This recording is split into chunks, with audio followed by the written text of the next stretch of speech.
Well, hi there, fans. You keep coming back. All 2, 3, 4 of you. This is amazing. Welcome to another episode of Boozin with Jude. I got a little suggestion that I should actually show how I make the drinks instead of having the camera up here. I kind of look fat. Or as my brother says, you don't look fat, you are fat. But I thought, okay, let's be fair and give you a little bit better sense of what's on the table here when I'm making the drink. I thought I was going to do a vodka drink because I haven't done one yet. And I thought, you know what? Let's go way back to basics. Let's go to the progenitor of drinks that have citrus in them and introduce you to the original. Maybe the first cocktail ever created with citrus. It doesn't have vodka in it, and it's called the Brandy Crusta. What? Dude, did you just make that up? No, I did not. In fact, the Brandy Crusta, why I'm so interested in it, and this is the first time I'm making it, so hey, you know what? If this is like a big, when we bollocks it up, then oops, sorry. But it's a fascinating drink. Why am I interested in it? Because it involves actually two places that are near and dear to my heart, one of which I would call my second home. This drink was created in New Orleans, Louisiana, from whence my own mother came. My mother, do you want to see her? That's her. She's the female. That's my mom. We look just like each other, don't we? We both look like movie stars. My mother was born and raised on Bourbon Street, back when that was a respectable thing to do. And quite frankly, if she were alive today, she would be so proud of her only daughter who is hosting a show about mixing drinks. No, she wouldn't. She would be covering her eyes in horrific embarrassment. But my dad would be proud of me. Go Jude. So the Brandy Cruster was created in New Orleans, and it was created by a man from Trieste, Italy. Hey, Pamela Cannavacci, we're back to Italy again. So his name was Joseph Santorini. And so Joseph Santorini, along with a gazillion other Italians, mostly Sicilian, but he wasn't from Sicily, just headed to New Orleans in that he was there before the mid 1800s. I think it was the climate. I mean, hot, humid, creatures that want to kill you. I love New Orleans. I love Italy. So Joseph Santorini was an Italian. Joseph owned his own bar. In that time was the American Quarter. It was called Jewel of the South, I think.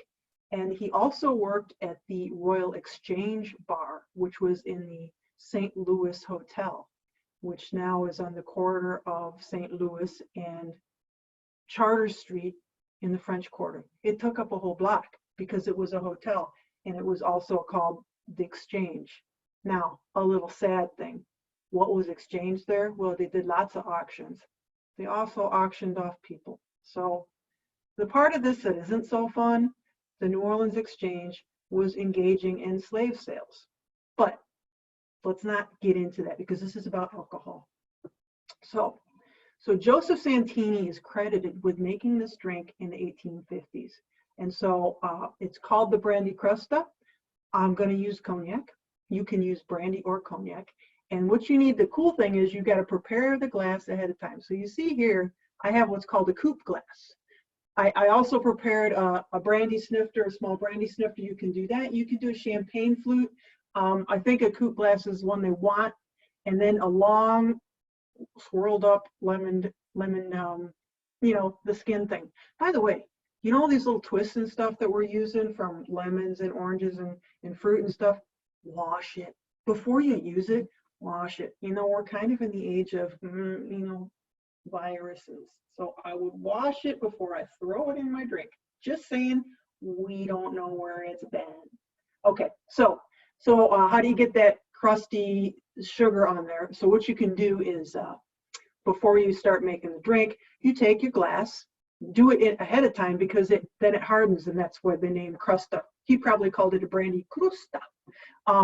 So just dip it in a shallow amount of water and then dip it in a shallow amount of sugar. I'm using pure cane sugar today, reminding me of my aunt down in New Orleans, because of the side of her house, she had sugar cane growing. And then I learned how to eat it, and I used to go around just eating sugar cane. I don't go back to my roots. What can I say? I went to school down there. I lived in New Orleans for a while. I love it. All right, so we've prepared the glass with sugar, and I'm using pure raw, which is little brown cane sugar. Okay, now the drink. I actually got to pull this up because, as I said, you know, I never did it before, so I want to get this right. Brandy, I'm using cognac. Douce. Okay, don't make fun of my French. If you like brandy, use brandy. Use VSOP brandy. Wait, Jude, what the heck's that mean? What are those numbers? What are those letters? What are those things? Is it like the PhD? No. VSOP or XO. So cognac or brandy. So cognacs, you'll see sometimes it'll say VS. Sometimes it'll say VSOP. Sometimes it'll say XO. And usually the XO, you're thinking, who the hell would pay $1,000 for a bottle of that? Excuse my language. So basically VS stands for very special. That's aged the least amount of time.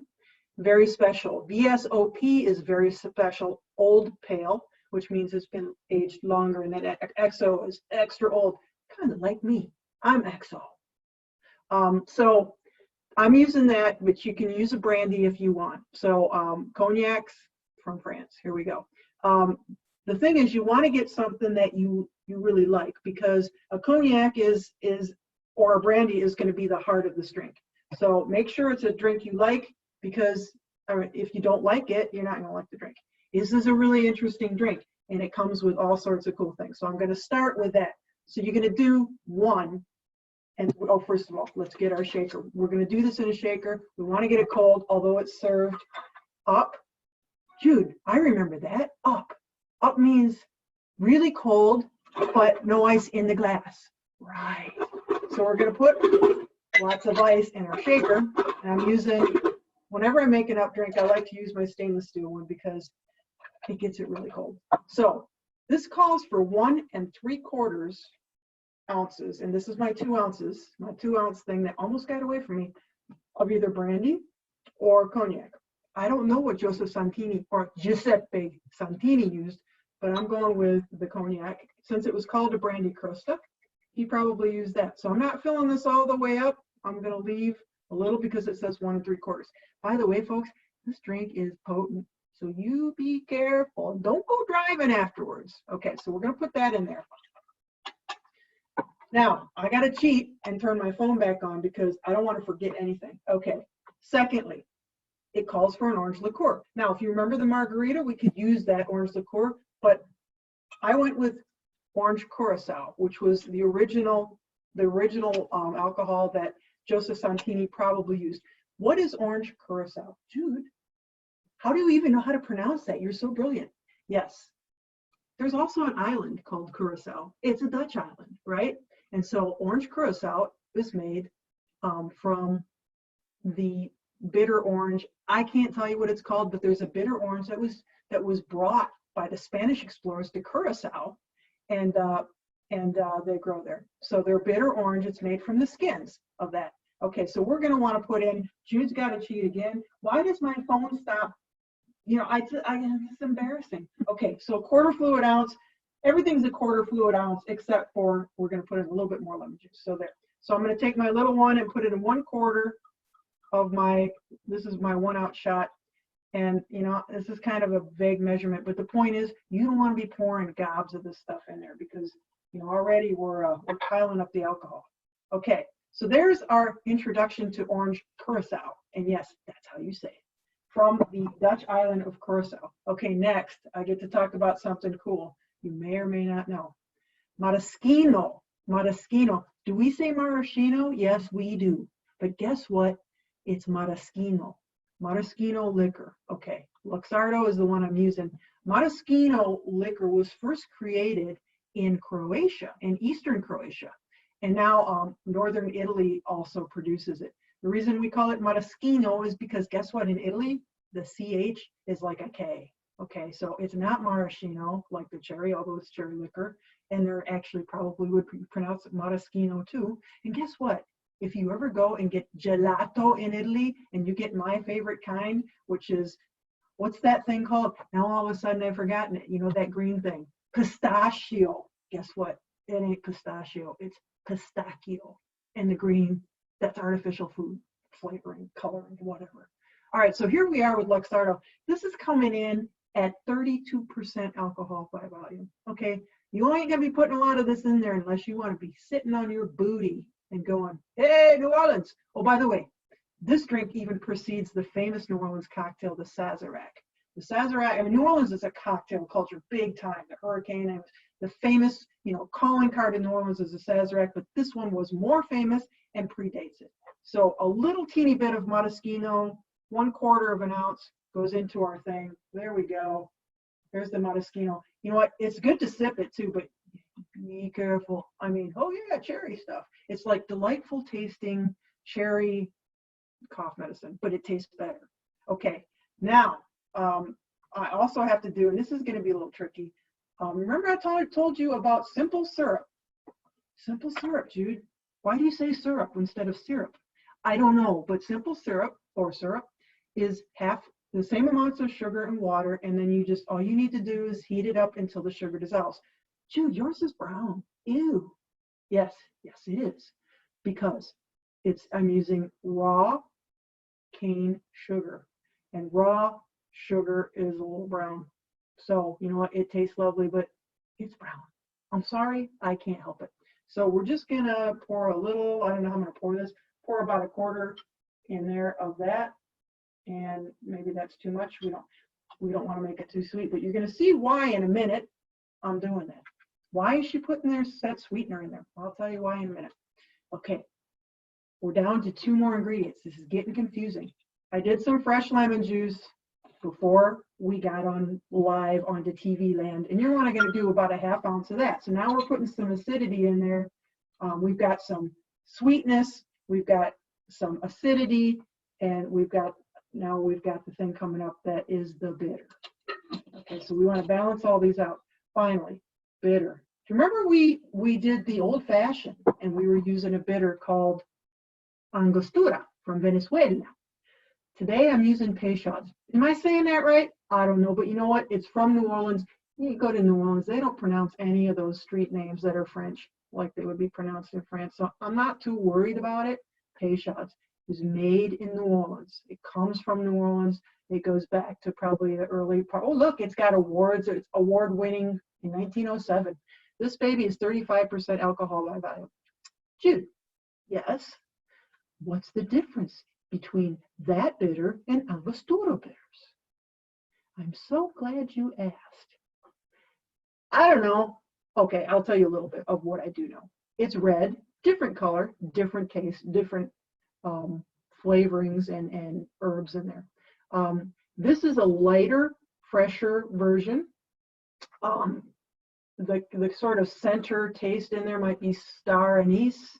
It might be a little cassis. And Angostura is a little bit heavier, but you know, brighter. They're just 2 different tastes. And because why am I using this? I'm guessing he might have used it. Good old Giuseppe Santini might have used it because he was in New Orleans. So I'm just going back to basics, going back to my roots here. Mom, look. Mom, I'm using a bitter from your hometown. Judy, I'm so proud of you. Oh my God, I'm so embarrassed. Why are you making drinks? I told you, you drink too much. Okay, she used to say stuff like that. So back to the drink. We're going to just do 2 dashes of Angostura bitter because we don't want to overdo it, but we want that bitter to sort of balance the sweetness and the sour. Okay, I think I got everything, guys. We got it in our thing. We got it in our shaker. We want to shake it up really good so it gets ice cold. I should play music and then I could be like, rumba, rumba. Okay. My hands are getting really cold, but I want to make sure to get this mixed really well. Okay. Now, I always have a problem getting that top off. So now we are going to take our crusted glass. I have so many bottles of booze here. I'm almost afraid, folks. And then we're going to pour it in. I hope I got everything. using a strainer with my long lemon peel and my sugar encrusted coupe glass. Ladies and gentlemen, I have no idea what this is going to taste like. It looks really cool. It smells really alcoholic. Salute.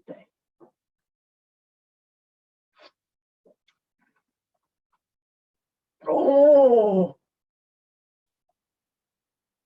okay. This is amazing. And you got the sugar on the outside, so the sugar balances it again. It's like, it's an amazing mixture of flavors. I could drink this all day. Folks, we got to bring it back. We got to bring this back as the #1 cocktail in the world, the Brandy Crusta, or maybe the Cognac Cresta.